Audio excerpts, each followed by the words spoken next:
Greetings, dear friends. You are on the channel Military Reporter, and we continue to study the situation on the front on March 20th. And we will start with you from the Sujanski protrusion, where the fighting continues. The Russian side has slowed down its advance as much as possible. There are hostilities for the territory of the Oleshnya and Gogolevka settlements, and the fighting for the village is continuing for the fourth day. Russian units are still unable to clear the village, but they are already moving away from the village and approaching the front lines of defense of the armed forces of Ukraine. Over the past 24 hours, there has been one success in favor of the armed forces of the Russian Federation. On the basis of objective control footage that was published by the Ukrainian side, we can observe the Ukrainians conducting artillery strikes on the forward positions of the armed forces of the Russian Federation just north of the village of Gavo.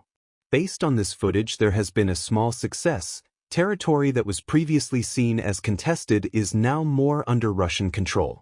The publication of footage of captured trophies continues, with hundreds of pieces of equipment and thousands of small arms. A large amount of equipment that was previously unaffected by the fighting is also considered a serious trophy. Next, we are moving towards the Belgorod region.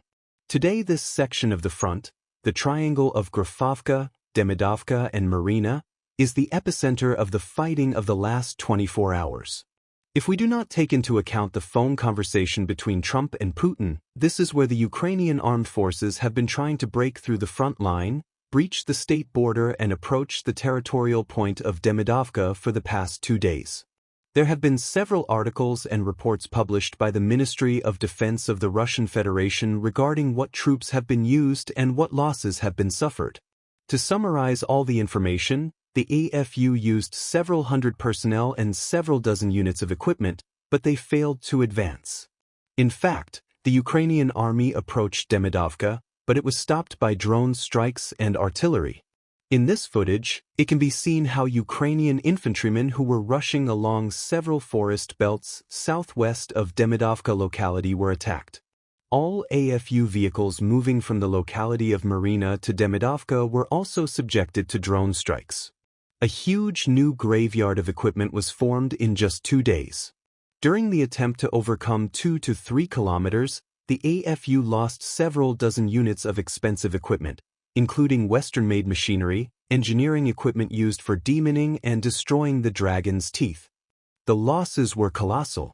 The Russian Ministry of Defense made a small report saying that while the sides have not declared a temporary ceasefire, the Ukrainian side has already made its 8th attempt to attack the positions of the Russian Federation on the territory of the Belgorod region.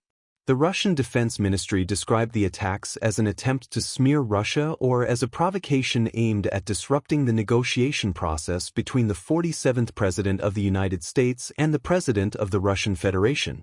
However, as we can see, they did not succeed in disrupting the negotiation process on the Ukrainian side. The only thing they managed to do was to suffer high losses. Well, let's move on. And now you and I are moving on to the Cupinsk direction, where both Russian and Ukrainian units are working quite actively. The main developments, as usual these days, are coming from the Ukrainian side of the Oskol River. Further advancement of Russian units in the area of Krasnoye Pervoy and Kamenka is noted. The first footage of FPV drone strikes on the possible route of Russian units is published, and we see that possibly from the side of the Oskol River Russian units are planning to move further towards the settlement of Grigorovka. Note the number of drone strikes. A little later, the Ukrainian side during the counterattack was able to partially restore its positions in the area of Western. At least there is objective control footage where we can observe an FPV drone strike on an abandoned vehicle. It may have been an FPV drone of Ukrainian armed forces operators. As a result of the strike, the car was destroyed. The strike occurred at this exact point. We assume that at the very least there are definitely no Russian soldiers there. Next, we move with you to the Yuzno Cupinsk, Limansk, and Seversk directions. There are actually a lot of fairly well-known settlements here where Russian units can move. And frankly, from my point of view, this is the most mysterious section of the front, where something is happening that I'm sure very few people realize what is really happening on this section of the front. Let's start with the points that are obvious and that are published on a daily basis. Today, according to predictive mapping services as well as neutral mapping services, the armed forces of the Russian Federation have managed to significantly expand their zone of control from the side of the Zarabets River towards populated areas such as Redkadub and Katarinovka. That is, in fact, we are adjusting the map every day. Every day there is some additional success, which you can see now. This is the situation as of March 15th. This is the situation as of March 16th. The first forest came under the control of Russian units. Then there was success along the Zarabets River, and today, March 19th, there was another small success in favor of the network of strongholds in the direction of Redkadub. We see that the offensive is gaining momentum, and so far there are no serious steps on the part of the AFU to stabilize the front line. But this is not really the most important news. The most interesting and mysterious news, which personally perplexes me, comes today from the village of Yampole. You know that during the special military operation on the part of the Russian Federation there are many different groupings. The grouping of troops center, south, east, north, Dnieper and so on. Each of these groupings, each direction has a separate group of people, volunteers who have very close ties with the leadership and representatives of this or that grouping of troops and can receive up-to-date information on this or that direction. For example, all of you are probably familiar with the Telegram channel, Troops Group North, which publishes all the latest news regarding the fighting in the area of responsibility of this group. For example, in the southern Donbass there is fresh information about the fighting in the area of Velika Novosyolka, Novomykholovka and Ugledar. All the latest information comes from them, because they are always at the forefront of the information line. If we talk about the area of responsibility of the West grouping of troops, there is also a very interesting channel in Telegram, which is called Operative Prost. It is from their sources that a lot of interesting information comes, the confirmation of which is sometimes extremely difficult to find. So, today this Telegram channel, Operative Proster, which is responsible for the area of responsibility of the grouping of troops West, made a very interesting publication. According to their information and the information they have at the moment, the armed forces of the Russian Federation have moved to storm the village of Yampole. Yampole is actually a suburb of Lyman. We can see that the distance between Yampole and the known forward positions of the Russian army in the area of the extreme points is quite serious, about 9 kilometers from the north in a southwestern direction, as well as 10 kilometers from the east in a southwestern direction.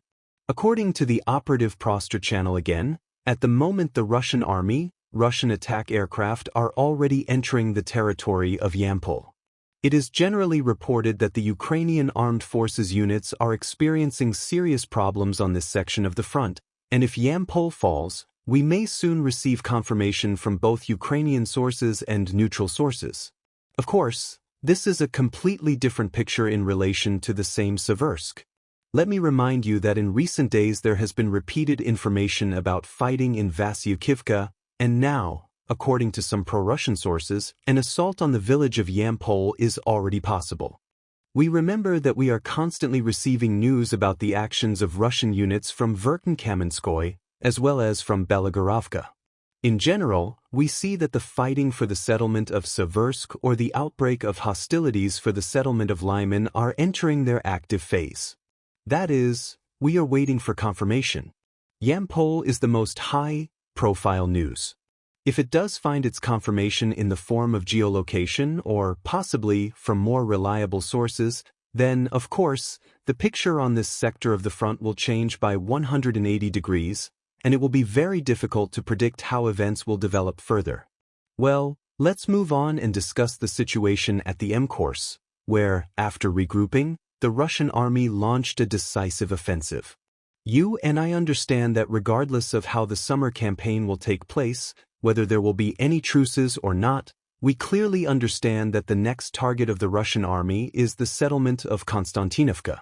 Today, this sector of the front has seen the largest number of adjustments, and in general, over the past 4 days, there have been the largest number of changes on the map in favor of the armed forces of the Russian Federation.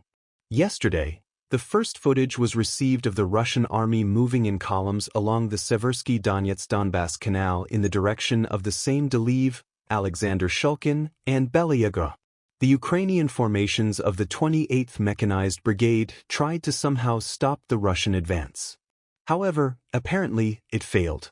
And already today, by the end of March 19th, footage is being published far from the Seversky Donetsk-Donbass Canal, closer to the strongholds, there to the southeast of Deliv. And of course, the most important personnel today arrive north of the village of Toretsk. In these frames, we can observe Russian soldiers who are occupying advanced positions already to the north, even the mines of Toretsk, and the armed forces of Ukraine are attacking these positions with FPV drones.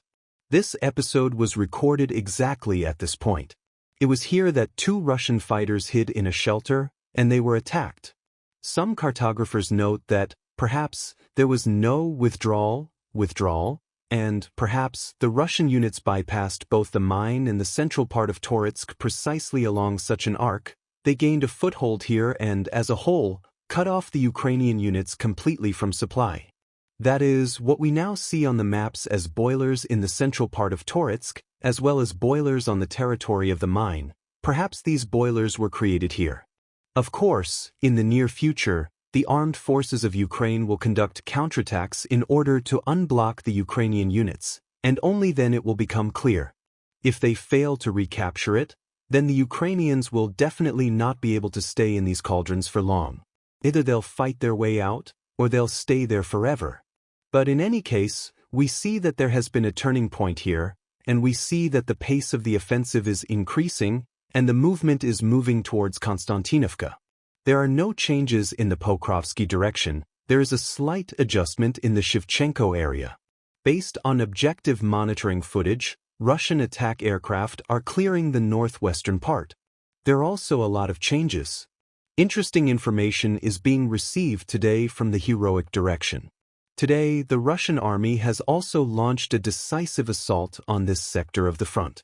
After massive artillery training, after the actual leveling of the settlement with the use of Solnsipek flamethrowing systems, the Russian army launched large-scale attacks from both the south and the east. There are separate geolocations that allow you to make even small adjustments. This is how the map, for example, looked by the end of March 18th. Today, the card looks even closer to Bottling. There is also information about progress along the T0511 road. As you can see, the same information was provided to us by pro-Russian and neutral cartographers. That is, we see strikes in all directions, but on the other hand, there is a counterattack by the armed forces of Ukraine, which allowed us to partially restore control over the western and central parts of the village of Constantinfka. Footage of drone strikes on the positions of the Ukrainian army in the territory of the settlement is published here. That is, there is a counterfight, but again, we see that a breakdown has occurred. Based on the pace of the offensive and the speed with which the offensive is gaining momentum, the situation and initiative are entirely in the hands of the armed forces of the Russian Federation. If we talk about the Zaporizhia sector of the front, then for the first time in the last week we have received absolutely